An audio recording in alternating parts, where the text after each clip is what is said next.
Hope you can all see me okay. It's getting a little bit dingy, but I've put my lamp on and I'm kind of shining it on me, so hopefully this video doesn't get too dingy. Hair's a bit of a mess because I've just had my hat on.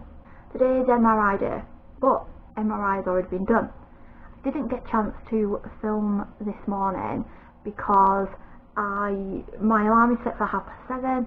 The cat came for a bit of a cuddle and that was nice while I was just kind of like waking up, and then I had to get ready to go, so I didn't really have time to film anything, to be able to say how I was feeling and stuff like that. But I was quite apprehensive because obviously the drink didn't work yesterday, so I didn't know whether they would still go through the MRI or not, so I was a bit worried about that. However, when it reached 8:30, nobody was picking up at the hospital on the MRI department or on the general reception, so I had to just go with it and hope that they would do it. So got to the hospital, yes, that's no problem, it's fine. Had my diazepam to take, had my numbing cream to use, and I'll just do a content warning now. I think I've mentioned this before anyway, but this procedure did include injections, so I'm going to talk about, and it gets a little bit gnarlier in this instance, and I'll explain that in a moment. So I got there, everyone in this hospital that I've ever interacted with, super nice. So we get there, I tell the receptionist about the fact that I have numbing cream that needs to be applied for me, and that I have diazepam to take and I need to know when to take it. So the radiologist came out and took me into a room. She actually explained the procedure, like what's going to happen, what happens when, and that kind of thing. And she put a tourniquet on my wrist to try and find a decent vein in my hand, because that was my preferred place where I would like the cannula to go in. So, and left hand preferably, because I'm dominant right hand, which means that if there's any issues I can still use my right hand. Said yeah, there's a good vein there, put the numbing cream on, put the dressing on it as should be, took my diazepam, went and sat in the waiting room while all that kind of kicks in and takes effect. And then I had to drink more of the disgusting stuff that I had yesterday. So obviously that didn't go too well. I managed about 3 mouthfuls and I just was feeling so sick. I was like, there's no way in hell. But she'd already said just try as much as I can and not to worry about it so much. So I tried my best, 3 mouthfuls. No, I'm on an empty stomach at this point because I wasn't allowed to eat anything from midnight last night, so I was pretty starving and already feeling a little bit sick anyway. Waited about 40 minutes, something like that, and then I went in to get ready. Had to get changed into a lovely top and trousers. As you can see in the thumbnail of this video, I looked amazing with my hair tied up so it'd be out of my face, and with the piece of clear plastic over my hand where the numbing cream was. Went in the room to put the cannula in. Cannula went in, numbing cream did not work because I felt that. I think it might have worked a little bit because it didn't feel as strongly as the other one. I'll explain what I mean by the other one in a minute. Something happened. I think it was a vein collapse, so it wasn't going to happen. The stuff was not going to go into my system, so that cannula had to come out and another one had to go in somewhere else. So let me show you. So this is where they put the first cannula, and I still can't actually use this hand. I can move it, but when I move it, it causes me pain. And I don't know if you can see the purpleness just above the actual piece of cotton wool there that is the bruised vein.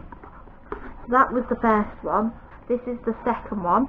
So it went in kind of like just underneath my thumb on the side of kind of like my wrist hand area, and this one's fine. I can move my hand, I can't feel a thing, it is no problem. But this hand still can't really use it. The diazepam definitely worked enough because there is no way I would have let her put that second cannula in if that diazepam hadn't kicked in.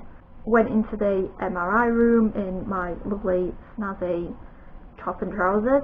Could keep my socks and my shoes on, which was alright because at least my feet was warm. Went into the machine. I was going in head first, but the machine is a tube that goes right through, so it doesn't have like an end on it. you could come right out the other side.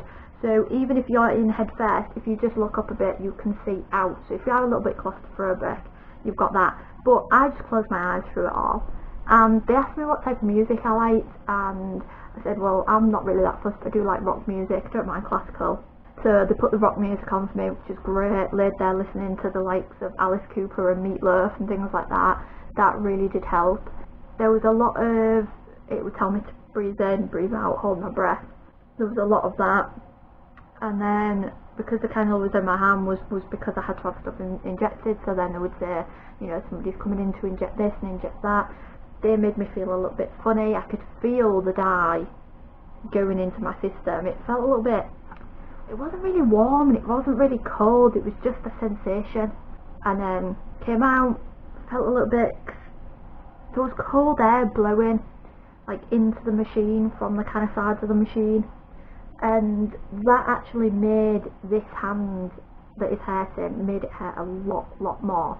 So I just had to sit outside. They put a blanket around me because I was freezing, I was actually shaking, I was so cold, and I was only waiting about 5 minutes. They came to ask me if I was alright, take my cannula out. That's it, go get dressed, you're done, see you later. That was it. So it was actually quite quick overall.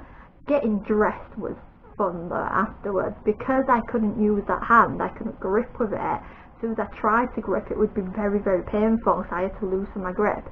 I was wearing jeans and this jumper, which is a little bit more of a tightish jumper rather than a loose one, so that was really fun trying to get dressed using one hand. I only just managed to get my bra on myself.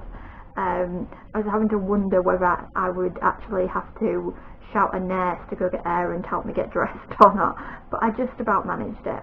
He had to help me get my coat on, he had to carry my bag for me because I couldn't carry it, so I was a little bit useless walking home. But he has treated me to some sweets, which is very nice of him.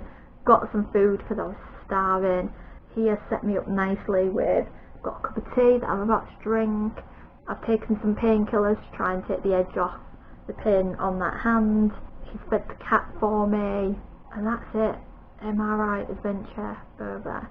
I thought at this point, because of all the noise, the lights, the stress and everything, that I would be still having a meltdown or having another meltdown.